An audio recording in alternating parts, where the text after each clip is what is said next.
all of our clients at Carnegie were like old white retirees, and we had a huge minimum on new clients. So I felt like a sellout because I couldn't serve my family and friends.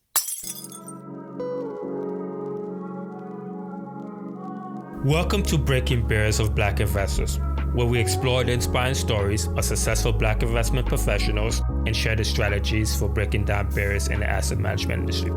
I hope you enjoy and subscribe.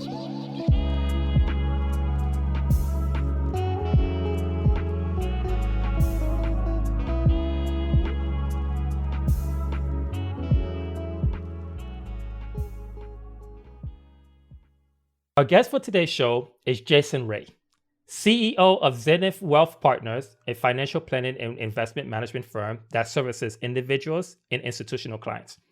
Jason, welcome to the show. Thank you. It's great to be here. It's great to have you here. I mean, it's been a hectic week. At least, the last couple of weeks has been pretty hectic. Like, how is it going on your end? It has been hectic. We're trying to make sure that we keep a long-term focus with clients and keep those objectives and outcomes in mind versus short-term fluctuations. We signed up for long-term gains. We got to be able to stomach the short-term fluctuations. So it's just another test, for us and for our clients. But we learn through each one. So I take it, I enjoy these moments, and they often force us to reflect and sometimes make change, but oftentimes stick with the course. Hey, it's funny how you went straight to business. I'm gonna be honest with you. I'm trying to stomach the short-term fluctuation with my wife. I mean, she's giving me some headache lately. So I don't know, for those who are married, hopefully y'all could give me some advice. But man, yeah, no. Look, I got it at home too. I got a second kid on the way due in a couple weeks. So, oh wow, yeah, congratulations. thank you. I appreciate that. But getting ready for that, getting the wife relationship right during this period, there's a lot of volatility and fluctuations, I guess. Well, Jason, by the way, congratulations on it looks like you just recently added a new team member to the team. So, obviously you're growing. So congratulations on that. It looks like it's actually a great strategic alliance between what he could bring in along with what you're already doing. So congrats. Thank you. Yeah, no, I think we just had a team retreat this past week in Baltimore. And it was great to spend some time with our new teammate, Jarrell. He comes to us from New Orleans, and I firmly believe that every time you have a new team member join, they're not joining your team, but you just have a new team. So, just like making sure that we can figure out the best ways to work together. To your point, we're really excited about our partnership with Jarrell. I'm actually headed down to New Orleans tomorrow to meet some of his clients for the first time and spend some time, down in the bayou. So yeah, I'm excited. That's good. That's good. So, Jason, I actually really want to get into the story now because I'm excited. I know you're excited. So, take me back to your childhood. Like, how was it like? My childhood was great. I grew up in Clarkston, Michigan, which is kind of in between Detroit and Flint. Grew up a Lions fan, big time athlete as a kid all the way through college. And, I think I really was shaped by the place that I grew up. It's kind of like in more rural area of Michigan. Even though it's between Detroit and Flint, still kind of, just the sticks a little bit. And then, my mom's family is from Roanoke, Virginia. So, kind of like going there a lot, visiting, country roots. And then my dad's from Baltimore. So my parents are great role models. I'm lucky to grow up in a house with, two really amazing parents. They've been a blessing my entire life. Still huge supporters, great, grandparents to my 2-year-old and the point, 9 2-year-old as well. I think that experience of like having strong parents that were driven, working hard, that rubbed off on me. And playing sports also, I feel like really shaped my work ethic and ability to be a great teammate. and really strive for greatness. I want to ask you a couple questions about that. I mean, we all know the importance of having a strong role model parent in the household, at least in terms of like just really creating some principal value that you could follow. But what I want to know is like, how were you like as a kid? Because I'm gonna be honest with you, I mean, I was all over the place, right? I mean, I can't tell you if I was, directly following the line, but like how were you like as a child? I know you play sport. I mean, I saw that you played basketball. I saw that you ran track. I know you played football, but tell me how you were like. Curious, I think that's been a big theme of my entire life. But as a kid, just curious, always trying to get into new stuff, a little mischievous. I like to kind of like play tricks in games. I was an only child, so I don't have any siblings. So I also think I really do well by myself. I can play, I like would play by myself in the woods, but I had some good friends around me. So, I had some great family friends that grew up around me that our parents were friends, I was friends with them. So, always like to get together with the gang, but also very content and comfortable in my own, by myself. So I like to, when I recharge these days, I try to get out, in spaces where it's just me, because now with kids and a team and wife, right, it's hard to get some me time, which I really deeply appreciate. It helps me think and, get my priorities right and reflect. It's crazy how everything just kind of went upside down for you in this area. Let me go ahead and explain. Right, you grew up as an only child, right? So obviously, a lot of things that you've learned revolve around the household mostly, although you had some exposure outside with friends, and you just learn how to function very well on your own. But then again, when you got older and you came across the real world and you realized that, hey, I got to get along with this person, I got to get along with that person, like in addition to that, you play sport. So how was that like, just having to adapt and deal with other people, especially in the sport arena? Yeah, I would say that sports really have given me the most tools to be able to interact and, be ready for the real world. Playing individual sports, like I played golf, I ran track, right? But also team sports, football, basketball, you just learn how to win. And I think that that is, built from having strong in the team sport, like having a good team relationship and being a great teammate, not just being like the best yourself. And I think that it's what was interesting about sports is, I didn't pick my teammates in high school and college. Like it was just the people there. So, I went to high school. My high school was pretty diverse. We had a range of different folks that went to backgrounds, socioeconomic status, like people. It was a big range. And I couldn't pick. So you just kind of have to deal with people, but still try to win, and I think that that is the mentality that I've taken to, I think you're going to see a wide range of people in the real world. Oftentimes people have some type of value that you can, learn from them or benefit from being around them, but they may have different perspectives or beliefs or bias, right? And, I try to accept people for who they are and, kind of see past that to what we could develop like a beneficial relationship on. So I think sports really taught me that, and I've taken that. I just look at our team here at Zenith. We, to your point about comfortable alone, by myself in the beginning, right? That's kind of like that's but I had a great teammate join early. Chelsea, partnering up with her was that totally changed the trajectory, right? Inflection point number one in the company, and I think that that is just a testament to like me understanding that, teamwork will make the dream work here. Like I could do a lot of this really well and be an expert on my own, but if we really want to go big and address this big problem that exists, and we've got to have a big team. Of course, of course. And one of the things that you mentioned is that, you played various sports, right? Especially in high school. But also, I mean, it seemed like you also did very well academically in high school as well, right? Because you ultimately ended up attending Princeton University.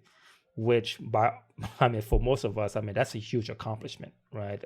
What I want to know is like what was the process like to get there and how and what was the process like staying there? Yeah, so the process getting there, I mean, I appreciate the vote of confidence in the academic front. Don't tell me I'm lying now. You're not lying. I did well, but I was good in some things and not others. Okay. So I certainly was not at the top of my class. I was a strong B student in high school. And yeah, Sound like me. um, yeah, I'll accept that.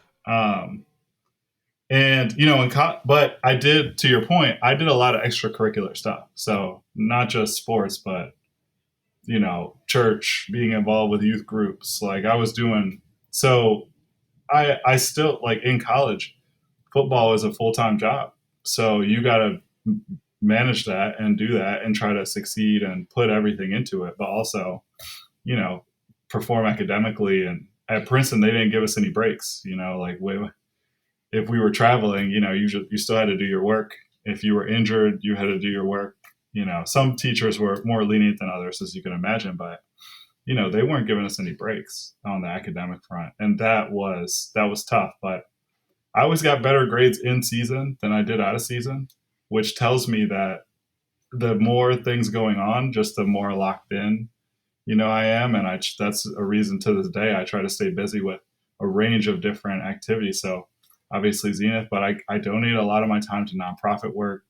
I serve on the board of 5 nonprofits and foundations where I put in a lot of time to try to, move those organizations forward toward their missions because they're kind of aligned with mine. So I think that the Princeton experience was really eye opening. And to your point about dealing with different people in the world, like that was dealing with the elite folks of the world and seeing like what they did and how how things went down, right, and like what people are talking about. And I think that was pretty eye opening too. So how did that make you feel? Like, I mean, you come in from a school where, right, it's not the biggest school. I'm not when I say big, I'm talking about relative to a university, right? And now you enter in the world where you're dealing with the kids of some Fortune 500 CEO or a founder of a multi-billion dollar fund or or a firm, and the navigating that space could be quite challenging, right, especially as a black man. But just challenging in general, right? Like, how did that make you feel knowing that you come into a space where you performing against some of the top of the top, and how did you position yourself to succeed? Well, first, I mean, I think it goes back to the origin story, that first question about how did I grow up. My parents instilled in me that I could do whatever I wanted to do. And as long as I was pushing forward good, that there was no limit to, achievements and success. And I believe that, and I think I like to win. So, I think that going into places, I think athletics definitely added to my self confidence of like, look, I belong, and like we can compete, all the time in sports. You don't know who you're coming out of on the field. There's a scouting report, but not in high school, like we don't know. You come out, right? Anything can happen, but you got to go in believing that you can accomplish it. Otherwise, you're certainly going to lose. So I think it's the same. And at Princeton, it was just kind of like, look, I belong here just like y'all do, Uh, they had all the legacy students in there, right? There were kids on the football team that one of the kids, his dad was the CEO of one of the major investment banks at the time. I mean, it was like all over the place. But yeah, some points of it were tough. Like I think sometimes, right, you just, again, people have bias. People just don't know, they're ignorant. Those things come out. Plenty of microaggressions. But at the same time, I'm sure my perspective, I probably had the same back to him. I don't know. I'm not perfect either. So I think like trying to fit in, and to the point I made earlier, just about trying to build relationships with people outside of maybe some of the bias or awkwardness. Really, it's not, a lot of folks just I think, again, Princeton is a pretty diverse place, right? It is increasingly more people of color, right? And like, I think the students, when I was there, that was certainly a theme. And I think it made people feel like, we had to be, we're comfortable, and like, this is what the world looks like. This is what school's going to look like. So I think, people also just who haven't dealt with other type of folks, they are like awkward. They don't know, right? There's like a little bit of a, yeah, I try to give people the benefit of the doubt a lot too at Princeton. And sometimes that burned me, that burned me for sure. But other times I was surprised, like, oh, wow, like they're really like, this is great. They didn't mean that. Or like, Yeah. I didn't hear that the right way. So, but how did you position yourself to succeed there, though? Great question. I think I got away from that in my response. But, yeah, I think the people part of it. I think it's relationships, right? I had a good thesis advisor. So my senior thesis was on gang violence and school suspension policy, and the correlation between the two. And I really dove deep with a thesis advisor that believed in what I was trying to look for, and understood like the relevance of it, to my own like academic career at Princeton. So pairing with the right advisor was huge. My whole life, I've had great advisors and mentors, and it was no different at Princeton. That advisor was huge. I had some great professors. My football coaches were all, instrumental in, trying to like asking them for advice, being around them, all that stuff. Really, I think paved the way. It's the people around me. I think, having the work ethic, right? Waking up and going to work out, and waking up and doing the studies that I need to do. That was on me. But if I can control what I can control, the people around me, I think really helped me have success. I was an all conference player, right? I had a great senior thesis, like I was talking about, solid B student, GPA, right? And, I'm really proud of my accomplishments there. I would do it differently going back. I'm sure there's some things I would change up, but What would you I don't have change? any regrets.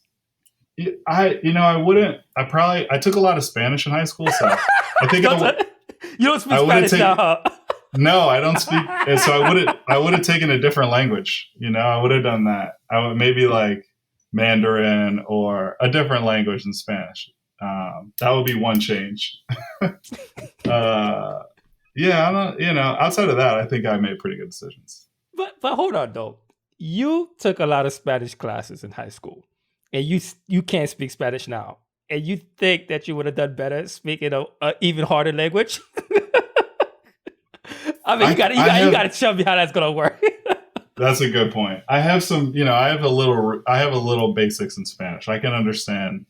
If I had to speak it to survive, I would pick it up quickly. But yeah, no, I don't know how that would work. That's a good question. It would have just opened my eyes to something new. I mean, but you know what though? I mean, Mandarin. I think Mandarin is like the number one spoke language in the world, and I don't know where Spanish is at. It's probably number three. I could research that, but yeah. So I mean, but the thing about it is just like it's so difficult because you really have to rewire your mind differently, right? I mean, it's not a traditional alphabet. Right? I mean, when Yes. I'm looking at something, everything look like drawings to me. I'm like, bro, what is that? Oh, this is a whole sentence. I said, what? Yeah. Okay. So just to kind of recap, to position yourself for success, I mean, you had good advisors. That was one. Good advisors, mentors, coaches, but more importantly, your work ethics. But what I'm trying to figure out is that while you was in school, you studied government and politics, right? That's what you end up getting your bachelor in. But you ultimately ended up working at a financial institution. What I'm curious is why did you not pursue the career path to becoming a lawyer? Great question. So, Princeton is a liberal arts college, so there's no like business degree, I guess. Mm. So people were history majors going to work on Wall Street. Um, your major wasn't necessarily correlated with the type of firms that came on campus to recruit. It's interesting. So yeah, so I honestly I wish that I had a better answer, but I really wanted to go to the NFL while I was playing football. I had some Mhm. teammates who went before me at Princeton, And I knew I had to have a great senior season to do that. So Lincoln Financial actually let me stay at Villanova University. And that, like, I worked out with the Villanova team. That was great. In the summer, they, like, put me up on campus. It was awesome. So Lincoln Financial Group, I just met, I was connected to their human resources person who oversaw their internship program and applied, got the position. It was close enough to campus. So I was able to work there and work out. And I had a great senior year. But when I didn't make the NFL, I called Lincoln back and I was like, hey, I know there's like I got a full-time offer and they liked me from the internship. And I have made some good relationships to the point about people that I felt like I could start my career under, and they were really interested and invested in my success because they showed it to me during my internship. So I went back and just started in a career in financial services. Now I'm like 10 plus years, which seems crazy. I still feel so young, but reality is telling me something different. That must be the bones started cracking. I mean, you waking up and you feel an ache. When I play pickup these days, my knees hurt. My knees hurt a lot. So hey, that would get you too. I mean, sometime I would, I try to play basketball at least 2 or 3 times a week. And let's just say that my mind is thinking that I could move the same way, but my body is just not following along properly. So. Oh yeah.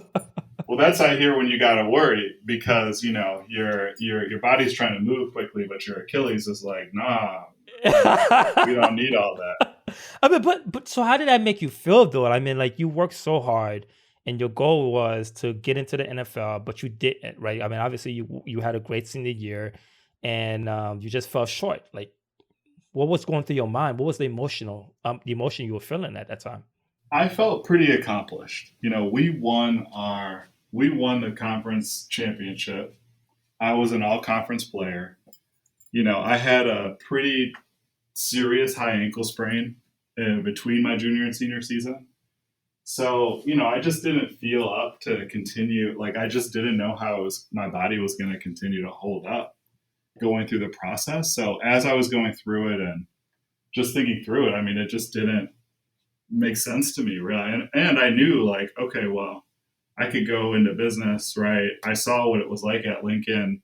I was on the sales team there as an intern. I got licensed with my license. They licensed me up, which was great.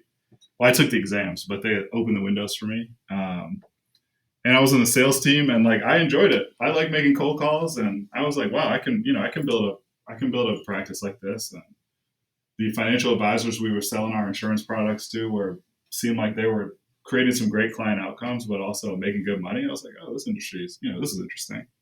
These are the things they don't tell you growing up in Michigan. People work in the auto industry. They're not kind of like this space is, I think, it was new to me as well. So I was interested to, continue in the space. And, I feel like Lincoln was a great company to start my career in because it's a pretty big brand. And actually the Eagles Stadium here in Philadelphia is the Lincoln Financial Field.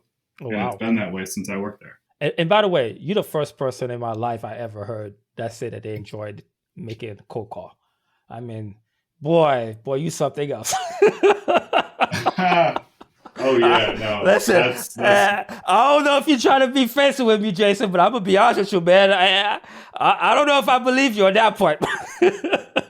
Oh, you can reference check. I'll send you. When I worked at FS Investments, I made a lot of cold calls. I still reach out to people cold to this day. Wow, it's enjoyable. I like the thrill of like trying to get somebody to give you just a couple minutes. I'm all about just like we're here like on our team at Zenith. It's just like it's all about just like let's just get the meeting. If we can get the meeting with people, then we can close. But the hardest part is getting the meeting. So cold calling, it's like you got the least right having next steps of like give me 3 minutes to let's sit down in person. I think it's just like I don't know, it's fun. Real quick, we hope you're enjoying the episode and your support would mean the world to us. If you find value in breaking barriers of Black investors, we kindly ask you to take a moment to rate and leave a review on your preferred podcast platform. Your feedback not only helps us improve, but also encourage others to join our empowering community. Thank you. I'm gonna tell you a quick short story real quick. So when I got into Merrill, I think at the end of my undergrad, and in order for us to build a business, Merrill started this program where you had to cold call every Tuesday. Like everybody within the FA program had to cold call from this time to X time. I have to admit this. I mean, the beginning was hard, right? But I think obviously after you get a few more rejection, it became a lot easier because you expected a rejection. But I remember every day that I had to do it, that bad feeling that you get at the beginning, restart it over. It never got better for me. So I was like, okay, look, I can't do this no more.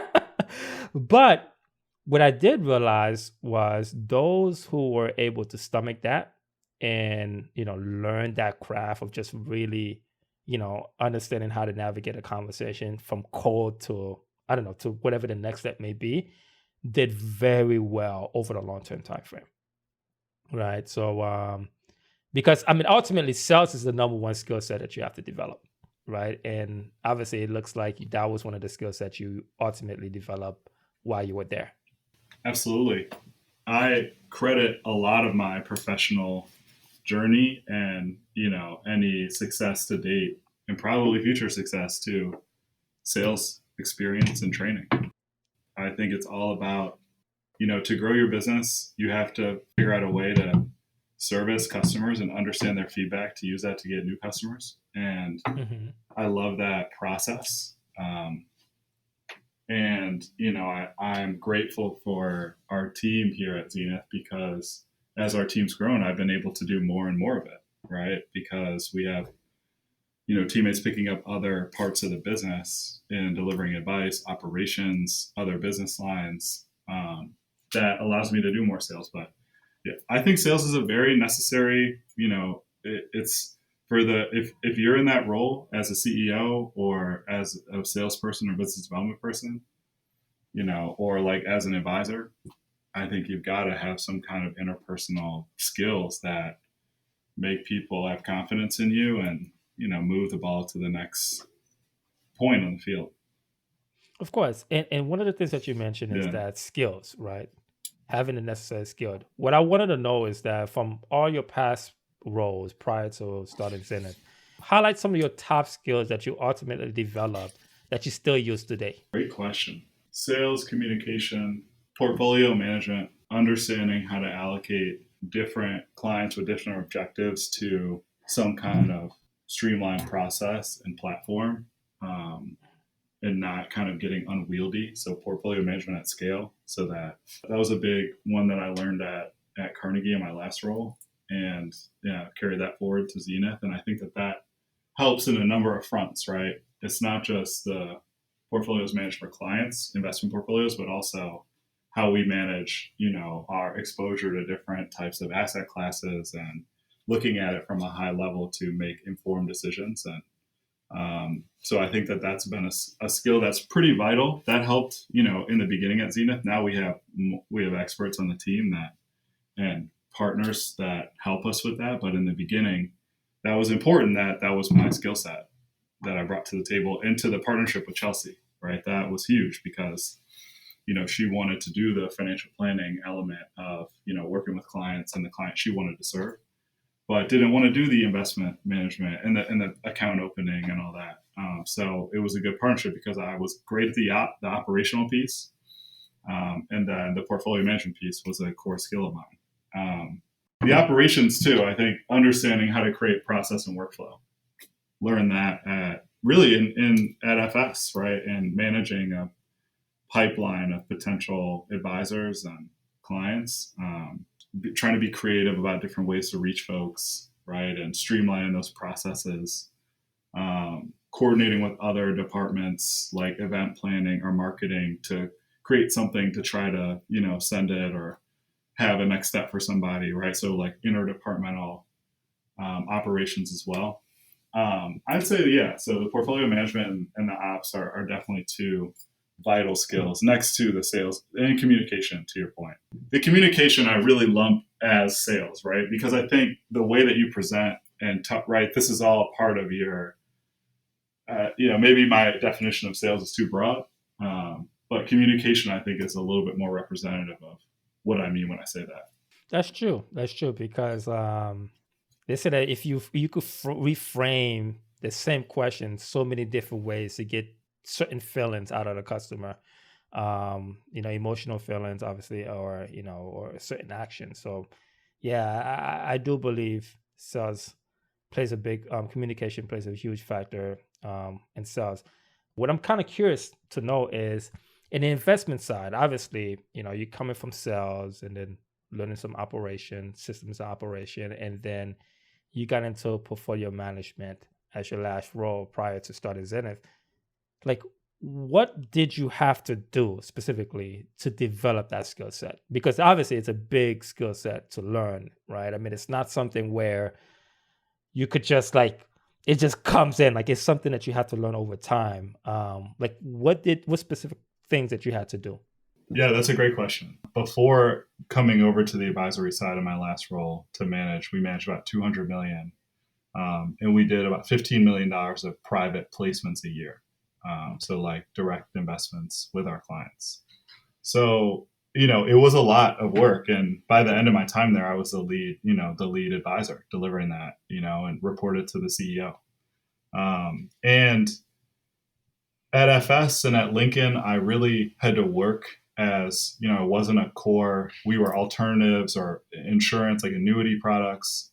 So we had to really, in order to have success, I found after a couple of years at FS, if I was able to speak the language and asset allocation and, expected returns of the advisors, then I can fit the alternative products into and help them integrate that into their business, right? Also, I had to develop the core belief that alternative investments were like a great solution, So that prompted me to research and just became curious. So I did a fundamentals of alternatives certificate with the Kaya Association early, I think 2016. That helped with a lot with understanding, alternative investments, the different types, how the ones that we were using at FS were similar or different to those.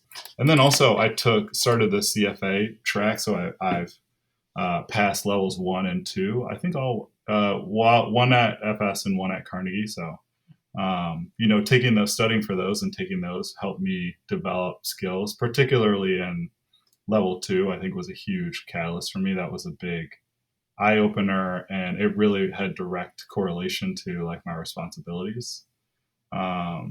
So yeah, all that helped. And then just being on doing it for clients, right? At Carnegie, I'm really grateful. One, the CEO there was very big picture, and I credit Scott.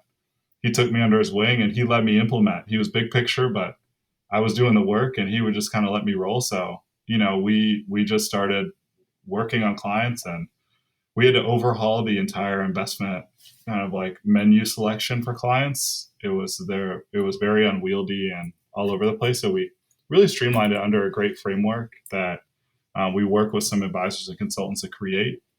And then we went to each client, talked to them about changes we should make.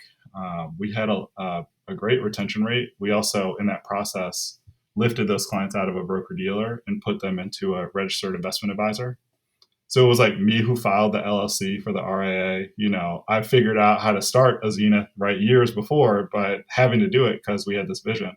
And the skills of just learned of that experience and doing that was when I realized too that starting an RIA, it wasn't like a cost prohibitive thing. Like it was just like you had to know how to file and engage the regulators and engage with the custodians and get the back office set up. So we had to do that at Carnegie, and we lifted almost every single client out and moved them over. And that was a huge learning experience for me, pitching the investment platform that I co-created, right, and led on a lot of the research, and then implementing and seeing the fruits of that. And a lot of clients had good outcomes over the period that we were chatting and over there. So I think it gave me confidence, but we also made some mistakes. Clients either had grace or they didn't. The CEO management had grace or they didn't, but made a lot of mistakes. And I think, like we're not going to do this work without mistakes, but I think those were good learning opportunities for me before it was when it was on Scott's dime, if you will, before it was kind of like at Zenith. Although that's not to say we paid a lot of dumb tax here at Zenith over the years, like, right? So it just kind of compounds, you know? This is an amazing guy that I actually follow. I think his name is Alex Amozi. I'm sure that you probably heard of him. Mm-hmm. And he said this quote. He says that if you want to make $1 million, right? And let's say right now you make $60,000, right? Or he said that you paying $940,000 of ignorance debt, right? Of not knowing how to make $1 million a year. That quote right there it really hit home to me, because a lot of the things that we are doing and you are doing, at some point you have to go through the process of learning and trying it out and seeing what works, right? So to be under a CEO that gives you the opportunity to really try things out really helped you out, right? But in addition to that, like going through the process that you went through, right? From learning how to create something from the very beginning and see the end result to the end. I thought that was amazing as well. What I'm also curious to know is, why did you decide to start your own firm? Like, what was it? Frankly, all of our clients at Carnegie were like old white retirees. And we had a huge minimum on new clients. So I felt like a sellout because I couldn't serve my family and friends. Mm, And it rhymed with something that I had experienced in my career prior to Carnegie. At FS, I worked with thousands of advisors over the years there. And they're all targeting the same client base, it seemed like. Nobody was serving people of color. Nobody was serving women. They're all serving high net worth and, you know, trusts and estate. It's like we're missing a huge growing segment and people aren't focused on it. And then on top of that, at Carnegie, McKinsey had just come out with a study in like 2019, right before, like maybe in like February. And it talked about, one, how unjust the racial wealth gap was because of systemic racism, you know, and other factors, but systemic racism being one. And two, what the economic impact of closing that gap would be. And closing the gap would add trillions of dollars to the US economy. It would be a good thing. And you look at white households have $124 trillion of wealth assets, right? What do you think that number is for minorities? I would say probably, I don't know, a minimum about 1 to 2% of that. Yeah. Yeah. Actually, it's more. So 15%. 15%. Wow, So I'm this actually is from, shocked it's more. yeah. This is from a 2022 Federal Reserve study. I can cite my source if you need me to. But yes. And then black is 8 trillion. But Wow, that gap is where that's that's huge. where we're living. It's huge. That gap is where we're living now at Zenith, right? How do you close that? And maybe it's not even comparable, but how do you just increase the wealth of folks that have less? Investing, planning, all the things we were doing at Carnegie. So in my mind, I'm like, well, I'm already, you know, I'm selling out to my family who wants advice and my friends, right? Who are young professionals just like me, trying to make it. And there's this huge problem, and we have the tools at Carnegie to solve it. And I pitched it. I said, look, we can do this. And, you know, maybe it wasn't quite as robust as what we actually are today, but right, the concept and the charge and the mission is the same as it was. So we had the tools at Carnegie to address this and make a difference. And, you know, I translated those skills learned at Carnegie to start Zenith and address that issue. But also, you know, I had some demand, to your point, from people who I just knew and was talking to, and yeah, met through my roles over the years, who were also looking for advice. And you point out a pressing point, because I mean, the racial wealth gap between, us and every other race it's huge. I do think that a big portion has to do with the population difference between white household and the black household. Creating wealth take time, right? I mean, when you look at our history, we didn't have the opportunity to create massive amount of wealth, right? Because, like you said, the systematic the system was just not meant for us to succeed. And obviously you in an investment front, and one of the key things that we had to learn is compounding it.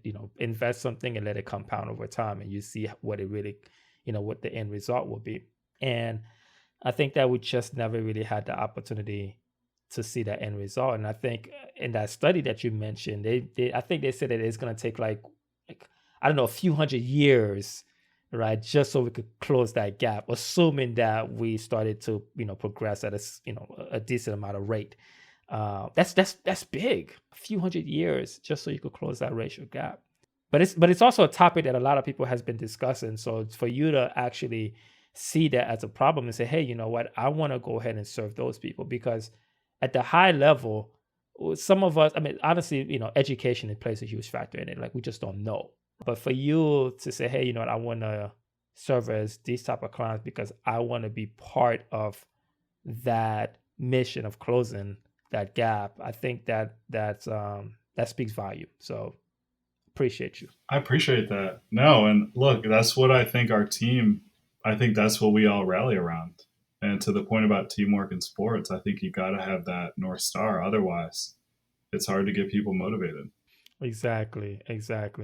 So, like, stepping away from work a little bit, right? Because I had a chance to look at, I don't know, a few posting, not even a posting, I think it was an article where your name was mentioned. And I saw the 76ers there. And I Oh, just said yeah. that I mean, they're not my team to go to. I'm sorry, right?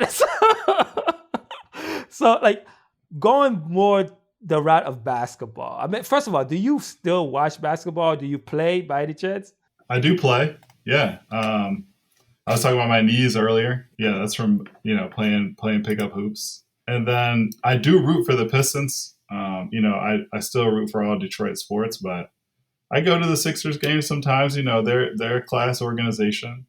We've done some work with them with their Buy Black initiative to support Black-owned business. So they're thinking about the right community efforts that we align with. Hope to do more work with them in the future, and would like to see a NBA Finals appearance. Would be nice too.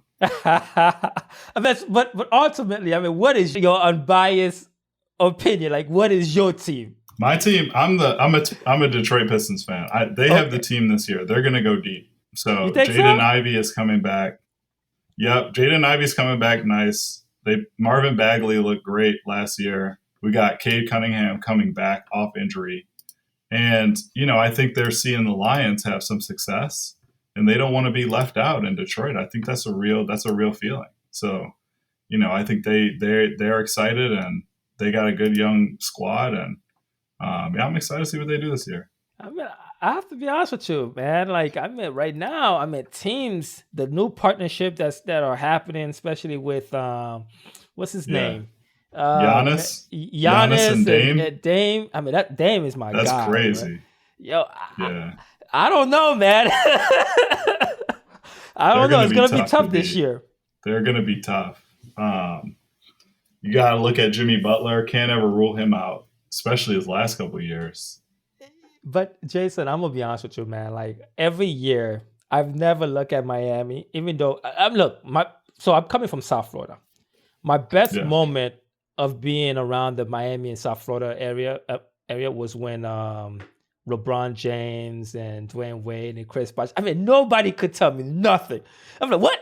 Your team? What is your team? What? Nah, bro. No one could tell me nothing, right? But the last few years, I don't know, man. Like, yeah, he's really been coming out, right? I mean, he's really has been taking the team on his back. But like, when I'm looking at a game and I want to see something impressive, right? I want to see something where I'm like, entertainment.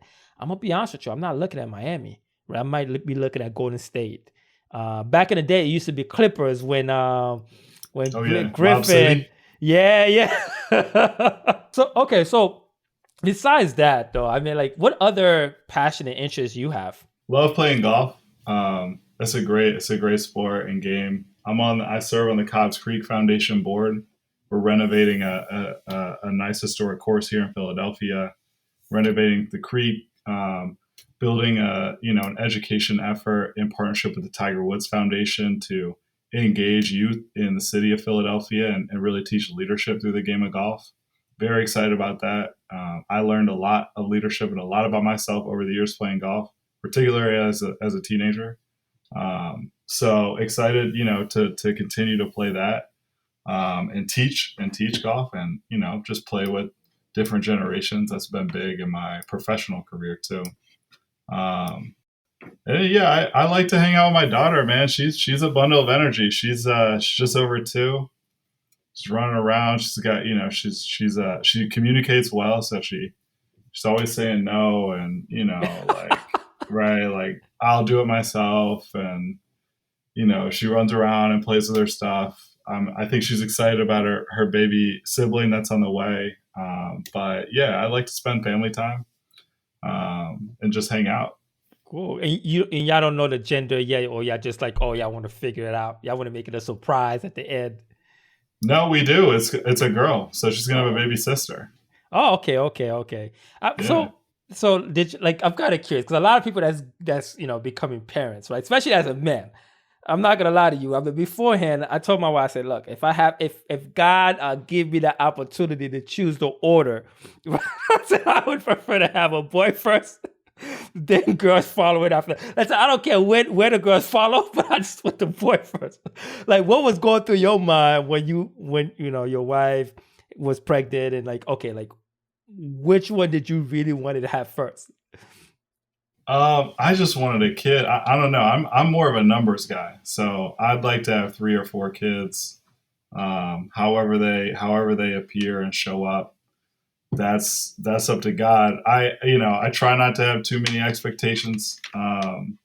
Or I'll take any type of kid, particularly one that's healthy, that wants to play sports and do the things that I love to do. And it's crazy how much our kid looks like us and is already expressing some of the same characteristics, and but also very much has her own, and is like kind of the person who she's going to be. So it's awesome. I love the kids. I like the newborn phase. So excited for the next couple of weeks for sure. But yeah, wish us luck.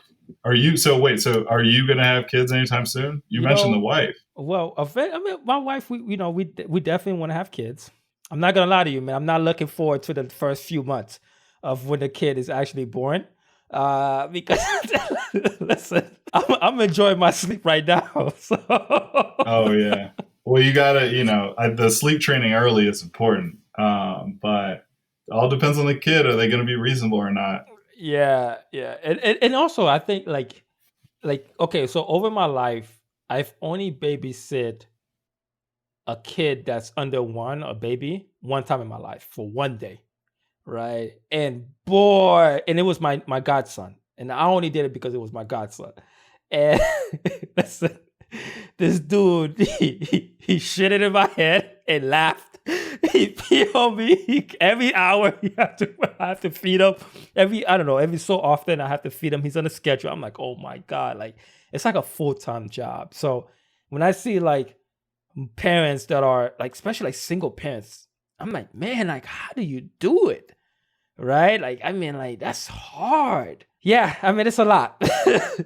It truly takes a village. So yeah, that's it. Yeah. So good luck though, and I think Hey, it changes your life. For there's pros and cons, but majority pros. of Majority course, pros. of course. Hey, so before we wrap it up, I usually like to ask my guests this final question. When it's all over, like, what legacy do you want to leave behind? I want to leave a legacy of continuous improvement and high quality expert advice, and a business that is delivering that to folks that don't have access to super high quality advice that is relatable and accessible. And I think that Zenith, we right. It doesn't have to be Zenith, right? I think there's a lot of widgets and inputs into creating wealth. and who is served and who's not. So it doesn't just have to be advice. I think advice is the way that, my career has taken me so far. And, advice is one element. It's the served versus underserved and how services are delivered. So policy is another one, right? And I think that going back to your point about my major, right? I'm interested and curious. I wrote a senior thesis on policy, right, and how it impacted something. So I am looking forward to figuring out ways that we can continue to adjust the scales, and I really want that to be an everlasting kind of continuously improving company and effort, really more than a company that lives on. Well, Jason, that was well said. Thank you for taking the time to join us in this episode. It was truly, truly a pleasure to have you on. Hopefully we get a chance to do this another time. Same, D. No, it's great to be on here. Hopefully, people get some value out of this. Hit me up if you want to chat about anything I said or anything more. I appreciate you. In the meantime, stay safe, okay? All right. Thank you for joining us on Breaking Barriers of Black Investors. If you enjoyed the show, please take a moment to rate, review, and subscribe to our podcast. Your feedback fuels our mission to empower and uplift our community. Help us spread the word by sharing our podcast. Thank you for listening.